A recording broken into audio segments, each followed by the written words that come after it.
everyone, today's video is a decluttering of perfumes. I've accumulated a little bit too many perfumes these last few months and recently did a count up and I had 143 or thereabouts, and that's too many full bottles of perfume for me. Everyone's different, everyone has different ways of collecting and using fragrances, but for me, I want my fragrance collection to be purely stuff that I love and use regularly. If anything's not being touched for a long period of time, I'd rather just move it on. That's how I feel about it. Let me know how you run your collection, how you treat your amalgamation of perfumes. I am still in no buy July. We're all in July though, aren't we? I'm actually no buying in Julying, also August, because in my video about that, quite a few people said I shouldn't buy anything in August as well, so it's happening. I have a birthday in September, so I'm going to let myself buy stuff in September, but for the next 2 months, July and August, no buying of anything. And I wanted to declutter some stuff that's not getting used, taking up space that could otherwise be more spacious.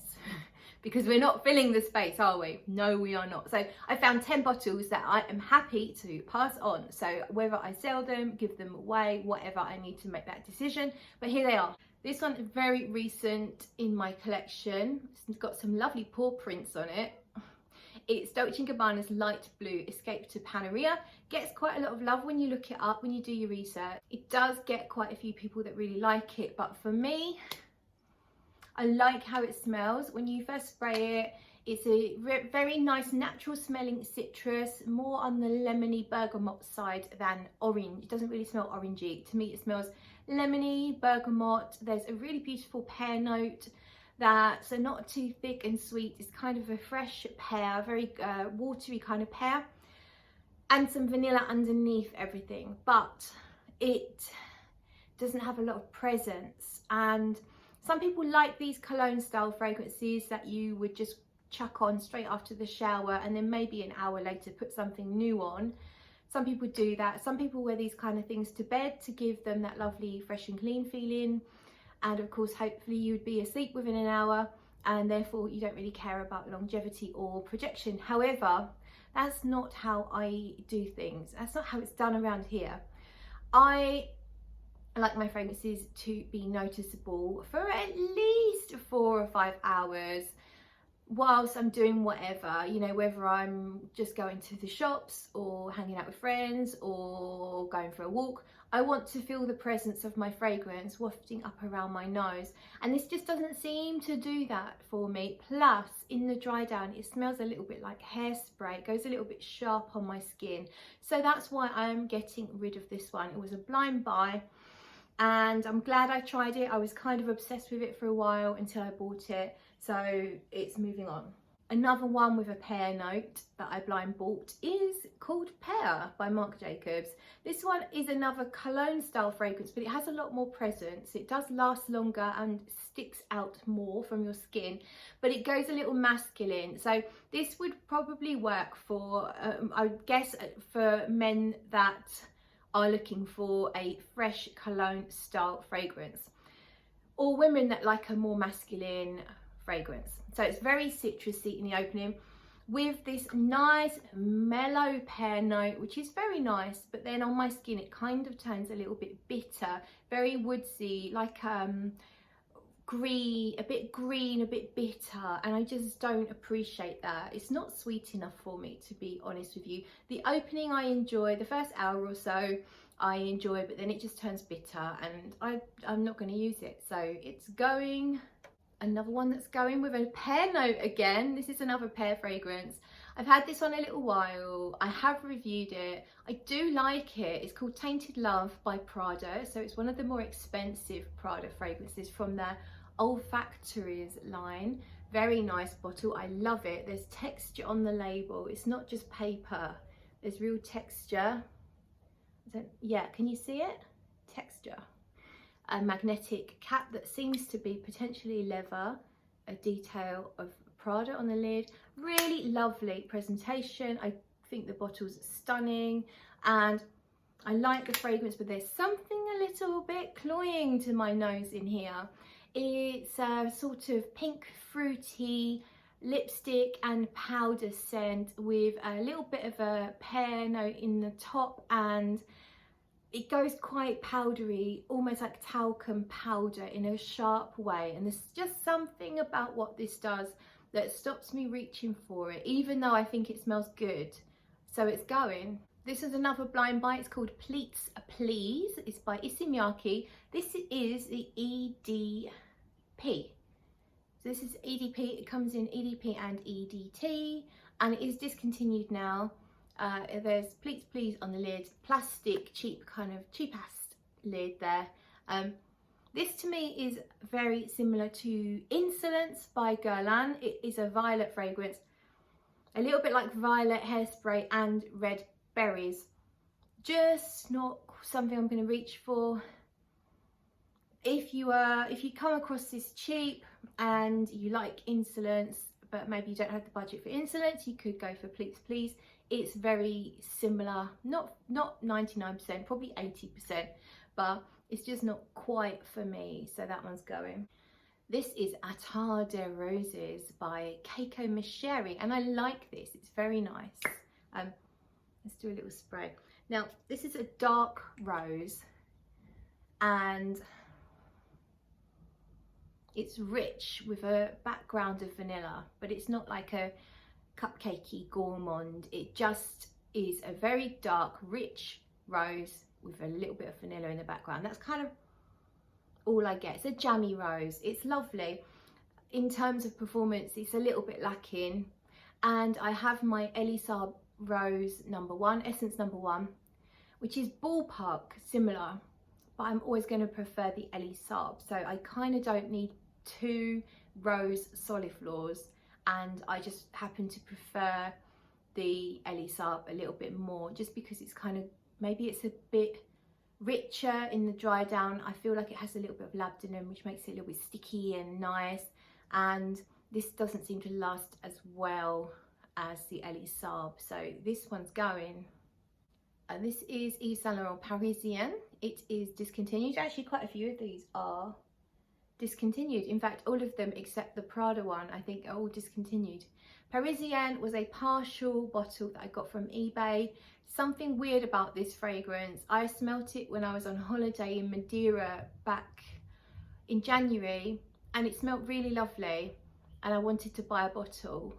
And then when I got this bottle, it smells nice to start with. It's supposed, I think it's a violet and roses type scent, related to Yves Saint Laurent Paris, the original Paris, but kind of like more mellow and not so fresh and sharp. But something happens on my skin and I get a bit of a curry note. Something weird goes on. I don't know if it's to do with the bottle or if it's to do with my skin chemistry. I do not know, but it just does not work for me. This is another perfume with a pear note.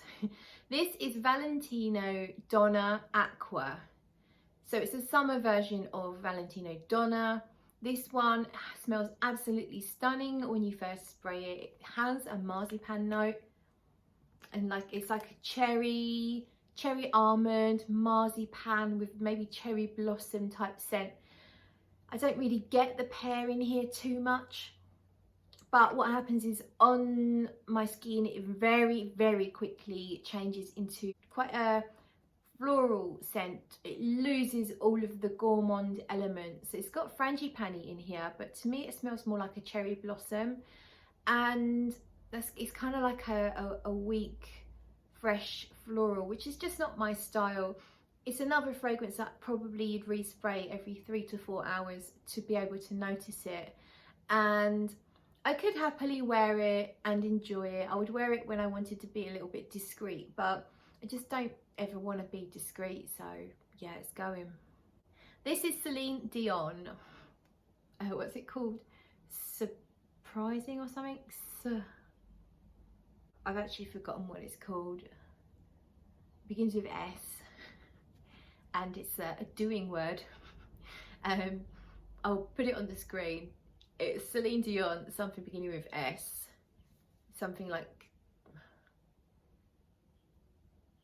not serenading, should be called serenading, seeing as that's kind of what she does, but it's not, it's called something else. No, I've actually just completely forgotten. Begins with S, and it's Celine Dion, and it's okay, but it's just okay, and it is a celebrity fragrance. I wasn't really expecting too much, and I didn't get too much. It's quite nice. Again, I got it because it had a pear note, and it was recommended to me by Happiness Sparkles, who is here on YouTube. It's quite nice if you like a friendly fruity floral. It's absolutely fine, but for me it's never going to get any use because to me it's mediocre, and I have a really lovely collection of fragrances. I'm never going to choose this over one of my lovely Guerlains or one of my indie niche fragrances, or even my Jean Paul Gaultier La Belle, or any of the sort of anything. I'm just never going to choose this one, all right? So it's going. And then we have, this one's called Mia La Perla. The company is La Perla. They make underwear, but as you can see, they also make perfume, or unless I've got this all wrong, and I was supposed to wear this on my Fruitly Bits, I'm not entirely sure. No, that's not going to work, is it? It doesn't give you much support. So I would say this is a perfume made by an underwear company. And it's very nice. It was mentioned on quite a few YouTube and Instagram accounts very recently. It's a powdery, resinous, soft fragrance, like a talcum powdery type scent. It smells like benzoin to me, a little tiny bit woody, quite feminine, soft and musky. It's a pretty fragrance. It seems to be quite weak when it comes to performance, and just doesn't have enough presence for me to fully enjoy it. It would be the perfect scent actually for bed, whether you are going alone or not. It would be perfect, quite comforting. But again, I like to wear my stronger fragrances to bed. I like when I go to sleep, I usually have a little spray of something on here, and I'll sleep like this, and I'll just catch little whiffs of it. And usually I might be testing something new in that respect, or it might just be a new to me fragrance that I just want to cling on to a few more hours of sniffing it, or a little bit longer of sniffing it before I go to sleep. So I don't really have a use for a bedtime scent, which is really how I see that. Finally, last one, Marc Jacobs Daisy Oh So Fresh Sunshine. Say that now, say it now. This is a mouthful. It's quite nice. Out of all of these, this is probably the one I was less sure I wanted to get rid of. Just give it a little spray in the air. This has a pear note again, so getting rid of a lot of pear blind buys here. There's a really nice fresh pear in here. And it also smells a little bit like suntan lotion without any coconut. So it's kind of a floral in a very sunshiny way. Yellow, I mean the bottle's yellow. It smells yellow. Imagine a field of yellow flowers. It's very clean, fresh laundry blowing in the breeze. Reminds me a little bit of Jules Sanders' Sun, which does the same thing to me. It evokes the same visions of flowers, wildflowers, meadows, and clean laundry sheets blowing in the wind. That's what I get. Very smooth, still has presence though. It's really nice. It's just I'm not going to reach for it with all the other stuff I've got, and I don't like that I don't have a lid. I bought it like that. Don't like it. So I'm keeping my Daisy Oh So Fresh Twinkle, which has some similarities anyway, so that's another reason why I'm happy to part with this one. That's it, that's everything I'm getting rid of. Thank you for watching. Don't forget to like if you haven't done already, and subscribe if you're not subscribed already, because that helps me, and hopefully you want to help me, but if not, don't, you know, it's all good here. See you soon.